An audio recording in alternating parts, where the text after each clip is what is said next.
May peace and blessings be upon all of us. It gives me immense of pleasure to stand in this occasion in front of you, especially in this auspicious occasion.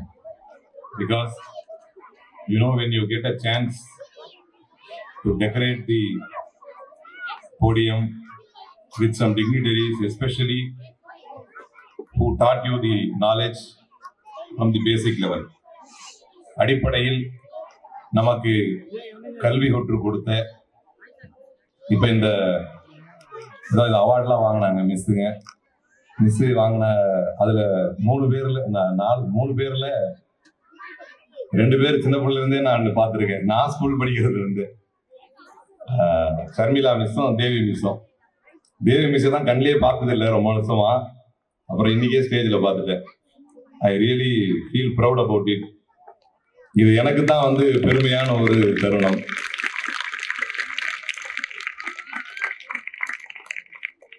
இந்த அற்புதமான மேடையில்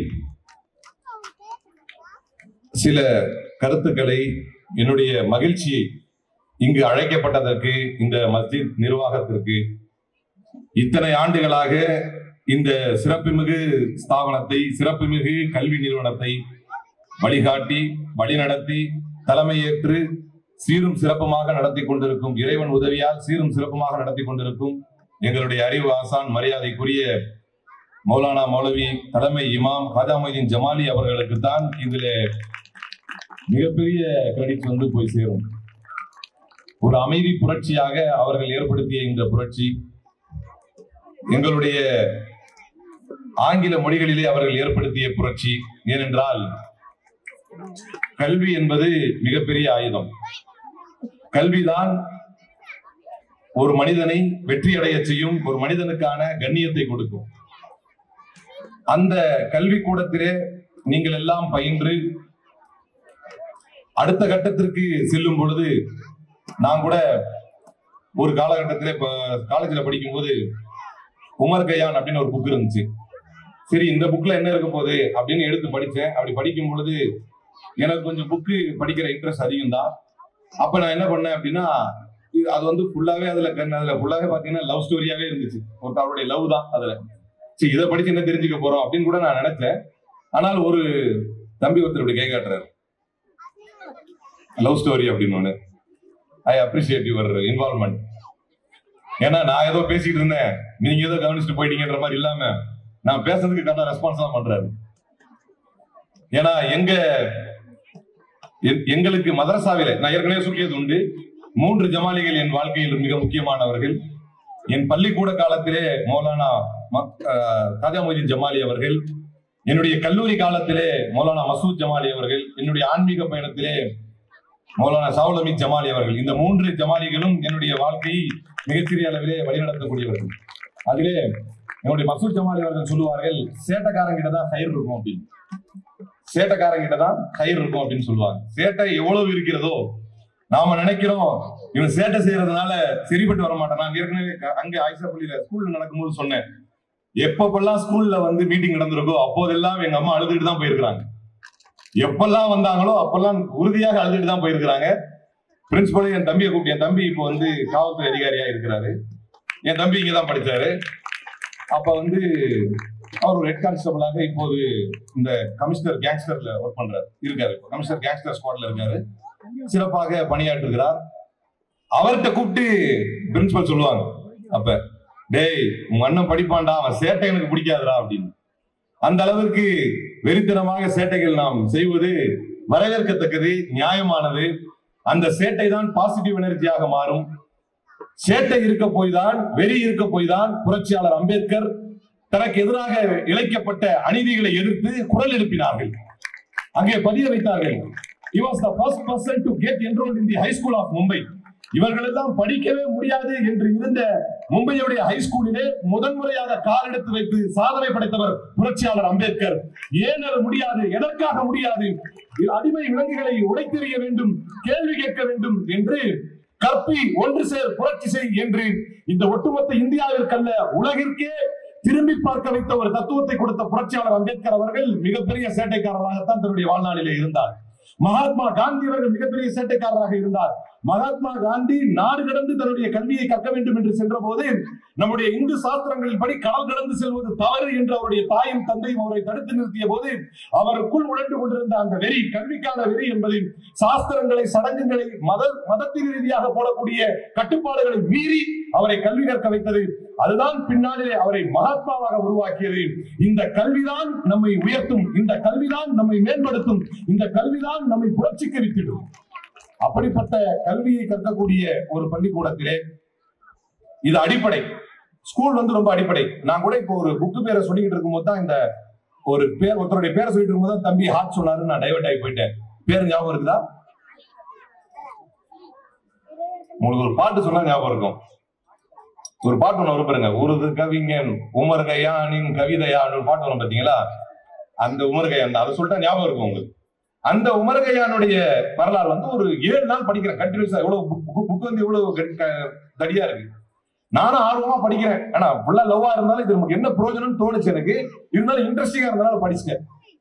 ஆனால் அப்படி அதை படித்து முடித்தாலும் பின்னாடிலே இந்துஸ்தான் யூனிவர்சிட்டியில பொது அறிவுக்கான கேள்வி பதில் நடந்துச்சு.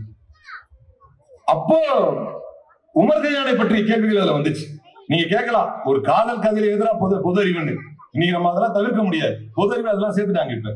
அதனால அந்த புத்தகத்தை எப்பயோ ஏதோ ஒரு காலத்தில் படித்தேன். ஆனால் அது பின்னாலே எனக்கு இந்துஸ்தான் காலேஜிலே ஒரு பொது அறிவுக்கான போட்டி நடந்த போது அது பயன்பெற்று.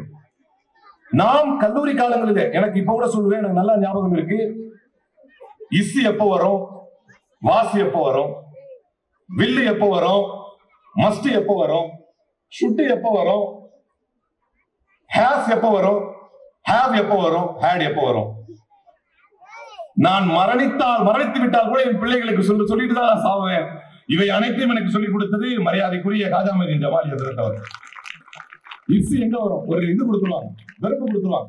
அதுக்கு ஞாபகம் தெரியல, வெறுப்பு கொடுத்துருவாங்க. இந்த வெறுப்புல is, was, will, must, should, has அல்லது ஹேவ், ஹேட் போட்டு சென்டென்ஸ் ஃபார்மேஷன் பண்ணணும் அப்படின்னு. அந்த சென்டென்ஸ் ஃபார்மேஷன் தான் நமக்கு வித்திட்டது.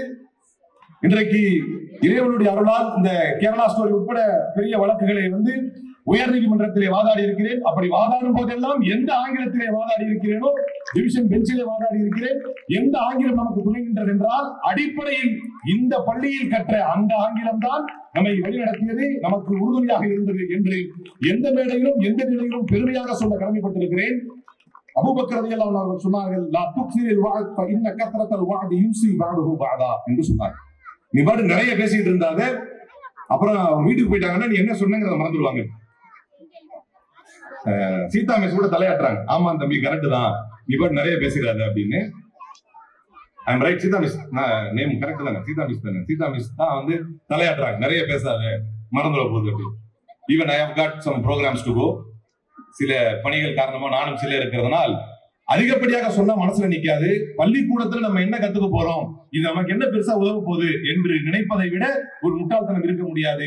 என் புள்ள சேட்டைக்காரனா இருக்கிறான், இவனை எப்படிதான் வச்சு சமாளிக்கிறதுன்னு தெரியல என்று அழக்கூடிய தாய் தந்தையர்களுக்கு நான் நிச்சயமாக சொல்லுவேன், சேட்டை தான் உங்களுடைய பிள்ளைகளை உந்தக்கூடிய உந்து சக்தி.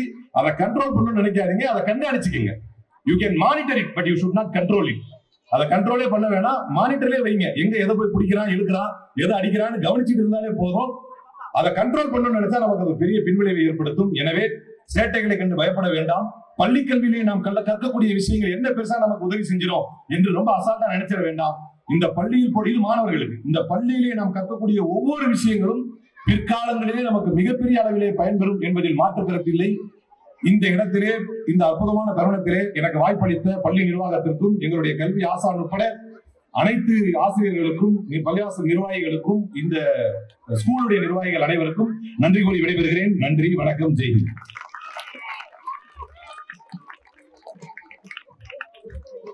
மிக குறுகிய நேரத்திலே அற்புதமான ஒரு மோட்டிவேஷன், அற்புதமான ஒரு உரையை நிகழ்த்திய கலீமன் புகாரி அவர்களுக்கு மனமார்ந்த நன்றி. இன்னும் சொல்வதென்று சொன்னால் அரபி, ஆங்கிலம், தமிழ், ஹிந்தி இப்படி பன்மொழியிலும் மிகப்பெரிய புலமை பெற்றவராக இன்றைக்கு தமிழகத்தையே கடக்கிக் கொண்டிருக்கக்கூடியவர் அவர். விவாத களங்களிலே அவர் பேசினால் ஆதாரத்தோடு பேசுகின்ற பொழுது எதிர்த்தரப்பில் உள்ளவர்கள் சரியான பதிலை தர முடியாமல் திணறிக் கொண்டிருப்பதை தொலைக்காட்சியினுடைய விவாதங்களிலே நாம் உணரப்படுகிறது. அப்படிப்பட்ட மிகச்சிறந்த ஆற்றல் பெற்றவராக விளங்குகிறார். நம்முடைய பள்ளியில் படித்தார் என்பதில் மிகப்பெரிய பெருமை. அந்த பள்ளிக்கு அவர் பெருமை சேர்த்திருக்கிறார். இதே போன்றுதான் நான் அடிக்கடி சொல்வதுண்டு, நீங்களும் படித்து ஒரு நாள் இந்த நிகழ்ச்சிக்கு சிறப்பு விருந்தினராக வர வேண்டும், அந்த அளவுக்கு உங்களை உயர்த்த வேண்டும் என்று சொல்வதுண்டு. அவற்றை நிரூபித்தவர் தான் நம்முடைய அலீமுல் புகாரி. அவருடைய அறிவாற்றல் பலர்களை வியக்க வைக்கிறது. இன்னும் அவருடைய அறிவாற்றலிலும், இன்னும் அவருடைய உடலிலும், இன்னும் அவருடைய ஆரோக்கியத்திலும் இறைவன் அருளை தந்து இன்னும் அவர் பல்வேறு உயர் பதவிகளை பெற வேண்டும் என்று சொல்லி இந்த பள்ளி சார்பிலே நாங்கள் வாழ்த்தி துஆ செய்கிறோம். ஜஸாக்கல்லாஹு கைரன் கஸீரா.